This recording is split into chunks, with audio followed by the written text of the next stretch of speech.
Gandang araw mga kabutya. Merry Christmas sa inyong lahat. Yan. Bali, Pasko ngayon. Nandito tayo. Kakatay. Ito yung shoulder ng baka. Hindi siya masyadong kalakihan. Tsaka itong leg. Bali, didibon ko siya yan. Ganito lang kayo magdibon dito mga kabutya. Kunting steel muna. Para mas madulas. Kunting linis muna tayo dito. Yan. Sarap yan sa mga pagpares. Sabaw, lalo sa may mga hangover ngayon mga kabutya. Tanggalin natin yung palaypay.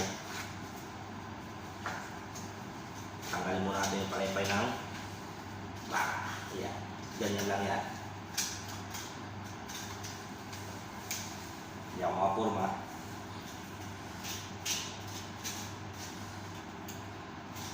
Yan. Kita nyo na. Ganyan lang magtanggal ng palaypay ng baka. Yan.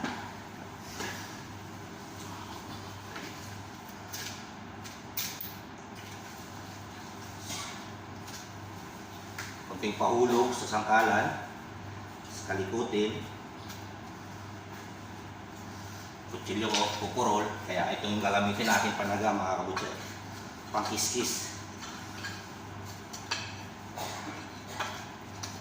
Tapos paluin natin ng konti. Yan o. Hanggang lumabas yung buto.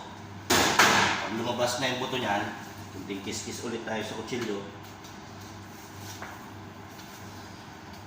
So, pwede na natin yan hugutin. So lang wala talagang lakas yung kaliwa ko mga kabutya. Injury na talaga. Yan, pwede na to. Tingnan mo. Yan, nahulog na. Yan. Pakita ko sa inyo yung palaypay ng baka. Yan mga kabutya. Yan ang palaypay ng baka. Tapos, butin natin yan mga kabutya. Yan. Dito naman tayo sa parts ng shank. Unahin natin to.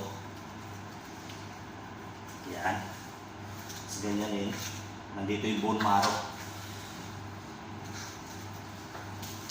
Yan. Kita nyo yung kumalas. Dito yung sa kabila. Diretso na natin sa ano niya. Yan.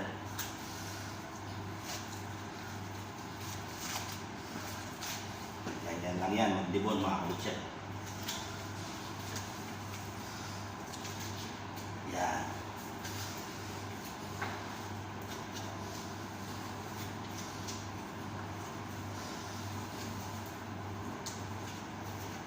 Tinuloy-tuloy ko na lang mga kabutya.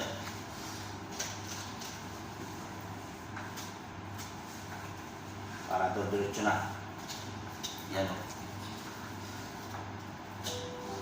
Hindi ko na puputulin ito mga kabutya. Tuloy-tuloy na lang magdibon.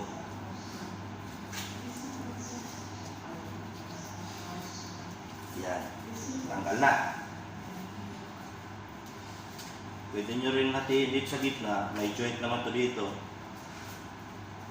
Sa akin, diretso ko na lang mga kabutya.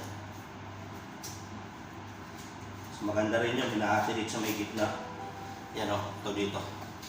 Ito yung sa gitna. Yan ang bone marrow. Ito yung shoulder. Kaya hanggang dito na mga kabutya. Sana ay matutunan kayo. God bless.